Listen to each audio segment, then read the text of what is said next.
Tu sais que je suis en train de tourner et tu fais des dingueries de ouf. Je suis youtubeur, wesh. Moi, c'est un truc de ouf. Je reçois des commentaires en anglais. Que dis-je? En américain. T'es fou, ça suit mes vidéos aux États-Unis. Peut-être je devrais faire toutes les vidéos en anglais pour toucher un public plus large, hein, je sais pas. L'équipage, bien ou quoi? Bientôt la rentrée, d'où le titre de la vidéo. Mais s'il vous plaît, stressez pas. Non, vraiment, il n'y a pas matière à stresser. Ça va durer même pas 3 heures. Si vous voulez, je vous résume votre rentrée là tout en une phrase. Vous allez arriver, vous allez vous poser, vous allez découvrir vos camarades, vos profs, votre emploi du temps. Vous allez rentrer chez vous, basta. Enfin, il n'y a pas matière à stresser, relativiser. Il se passe des trucs beaucoup plus graves dans le monde. C'est quoi 3 heures à l'échelle d'une vie? C'est rien du tout. C'est pas votre première rentrée ni la dernière. Vous êtes plus des enfants, ça va bien se passer. Il n'y a pas besoin de stresser. Je dis ça parce que je vois les vidéos sur la rentrée, sur la chaîne, elles font plus de vues. Ça veut dire que forcément, il y a des gens qui se posent la question, ils se demandent comment ça se passe, ils cliquent, ils regardent. Tant mieux, moi ça me fait des vues, mais je dis ça pour vous, ça sert à rien de stresser, je vous jure. Quand Pinochet il a pris le pouvoir dans les années 70 et qu'il a renversé Allende, tous les fidèles d'Allende qui ont stressé, je peux comprendre, tu vois ce que je veux dire, ils se sont fait arrêter, ils ont été emmenés dans des stades, ils ont été torturés avant d'être largués à 10 000 km de la mer près des côtes argentines. Il y avait de quoi stresser, tu vois. Mais là c'est une rentrée, il n'y a pas de quoi stresser, vraiment. Il y a des enfants qui rêveraient carrément de pouvoir faire une rentrée. Ils donneraient n'importe quoi juste pour accéder au savoir. Vous avez la possibilité, vous allez le faire. Donc carrément dites-vous que c'est une chance, il n'y a pas matière à stresser, on s'en fout. Vous êtes là-bas pour travailler, ça peut que bien se passer. Tu vois, à part si vous arrivez dans la classe, le prof vous attrape comme ça, il vous dit toi t'es une merde et trucs. Ok, là oui forcément, tu vois. Et ça va pas, et ça arrivera jamais. Genre c'est impossible. Donc stressez pas. Dites-vous juste que vous allez accéder au savoir, que c'est la première étape la rentrée pour accéder au savoir toute l'année. Et l'école et les études, ça ralentit pas. Je vous jure, ça ralentit pas. Au contraire, ça vous rend plus fort. Tu peux quitter l'école parce que tu vois tous tes potes qui font des sous, ils ont le permis, ils ont une voiture, ils vendent de la drogue, ils se mettent bien. Oui, tu peux faire comme eux et quitter l'école parce que l'école ça ramène pas d'argent de manière instantanée, tu vois ce que je veux dire, c'est un processus plus long. Donc libre à toi de quitter l'école et de vendre de la drogue. Mais si tu perces pas après en chantant dans tes sons que tu vends de la drogue, t'es dans la merde parce que t'auras pas de savoir, t'auras certes 10 000 € en cash, tu pourras acheter ta voiture, ton permis, tout ça, tu seras bien, mais t'auras pas le savoir. Et du coup tu seras prisonnier et tu finiras soit dealer toute ta vie ou soit caissier. Donc quand t'as pas le savoir, t'es pas libre. Alors que quand t'as le savoir, t'es libre. Donc franchement, si vous devez choisir entre les deux, privilégiez l'école et avant tout, l'école c'est le plus important, je vous jure. Dites-vous que Warren Buffett, un des gros fils de pute de ce monde, mais aussi un des hommes les plus riches, il a dit lui-même que plus vous lisez, plus vous vous enrichissez. Dans les deux sens du terme, c'est totalement vrai parce que comme je vous ai dit, le savoir, tu peux le transformer en argent, alors que l'argent, tu peux pas le transformer en savoir. Tu peux pas payer pour acheter des connaissances. Tu dois aller les chercher les connaissances et à ce stade-là, on est tous pareils. Ça veut dire que tu es 1 million d'euros ou 2 euros, quand tu prends le livre dans les mains et que tu commences à lire, vous partez au même stade. Alors que quand tu as des connaissances, tu peux utiliser ces connaissances pour transformer de l'argent parce qu'il y a des gens qui seront prêts à te payer pour les connaissances que tu as.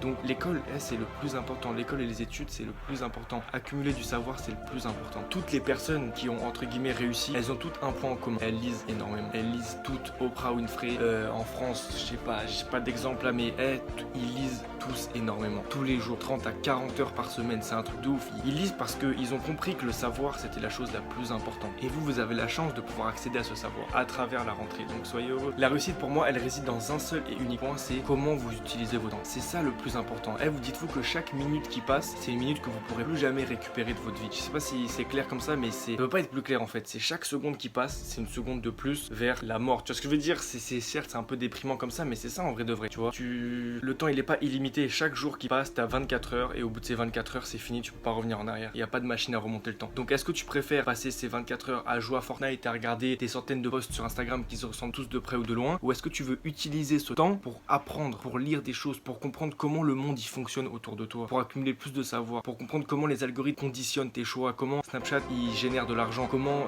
je sais pas moi, pourquoi se fait-il que le président des États-Unis 24 heures avant l'attentat du 11 septembre, il a revendu toutes ses actions en bourse de l'entreprise à l'origine du crash. Des trucs comme ça, tu vois. Je prends ces exemples parce que là, récemment, je regarde beaucoup de reportages, tout ça, sur plein de choses qui m'intéressent, les big data, des trucs qui personnellement m'intéressent et sur lesquels je veux apprendre. Mais ouais, voilà, c'est hyper important. Vraiment, apprenez et soyez pas dégoûtés d'aller à l'école. Au contraire, ayez cette détermination de vous dire, je suis refait de ouf. Tu vois, je vais pas en soirée, je vais pas passer faire des trucs de sgeg, je vais aller apprendre. Sa grand-mère, c'est le plus important. Réussir sa vie, c'est pas gagner le plus d'argent, avoir le plus de célébrités, la plus grosse maison, la plus grosse fortune ou la plus grosse villa. C'est pas ça. Réussir sa vie, c'est personnel à chacun. C'est devenir une meilleure version de soi-même. Genre, je sais pas comment expliquer, mais c'est laisser une trace positive, tu vois, à n'importe quelle échelle. T'es pas obligé de péter le million ou d'être connu partout pour laisser une trace positive. Parce que typiquement, par exemple, le gros fils de pute qui a créé Amazon, là, je sais plus c'est quoi son blaze, ça m'échappe, mais d'ailleurs, tant mieux, je m'en fous, j'ai même pas besoin de le connaître. Ok, certes, il a des milliards d'euros. Il a une grosse villa, une grosse voiture, tant mieux. Mais c'est aussi lui qui participe à la déforestation en Amazonie et c'est lui qui est à l'origine du plus gros scandale de gaspillage au monde. Quand il va mourir, c'est ça la trace qu'il va laisser concrètement. Et c'est cette trace que ses enfants ils auront de lui, tu vois. C'est pas les milliards d'euros accumulés. Donc franchement, je préfère rester inconnu et pauvre au quartier plutôt que d'être comme ce mec-là et de laisser cette trace-là. Bref, tout ça pour vous dire juste de pas stresser. Il n'y a pas matière à stresser, et aussi pour justifier mon titre parce que ça fait des vues de ouf et moi je veux devenir youtubeur, donc voilà, tu vois, j'ai trouvé un bon compromis. Là je vais faire quoi? Ouais, pour ceux qui suivent, pour ceux que ça intéresse, je vais raconter de toute façon ce qu'on a fait hier en balle, et pour les autres de toute façon vous pouvez quitter, donc ça merde. Bref, du coup qu'est-ce qu'on a fait hier? Déjà on est parti, si vous avez suivi, à mon rendez-vous pour rencontrer le secrétaire général par rapport à mon projet, mais ça s'est grave bien passé. Franchement je suis grave content, j'ai fait ce que j'avais à faire et j'ai de nouveaux rendez-vous qui sont prévus, donc c'est bon, c'est carré. En fait faut savoir, c'est des projets qui prennent beaucoup de temps, tu vois ce que je veux dire, surtout quand tu pars de zéro, dans le sens où quand il n'y a pas de capital social et pas de capital économique, bah c'est chaud, tu dois tout faire de toi-même, tu dois monter petit à petit, et là bah c'est en train de se passer, mais ça prend beaucoup de temps. C'est-à-dire que j'ai pas envie de trop m'étaler. Tu sais que je suis en train de tourner et tu fais des dingueries de ouf. Je suis youtubeur, wesh. Ouais.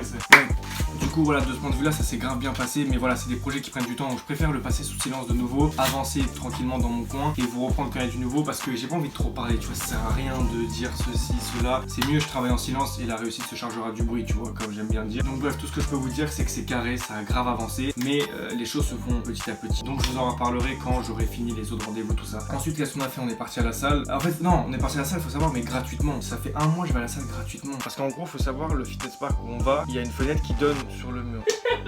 Il y a une fenêtre qui donne sur la rue, je veux dire. Mon pote qui a un abonnement, il y va, il rentre, il me jette sa carte par la fenêtre et bam, je rentre dedans et tu vois, t'as capté, j'y vais gratuitement.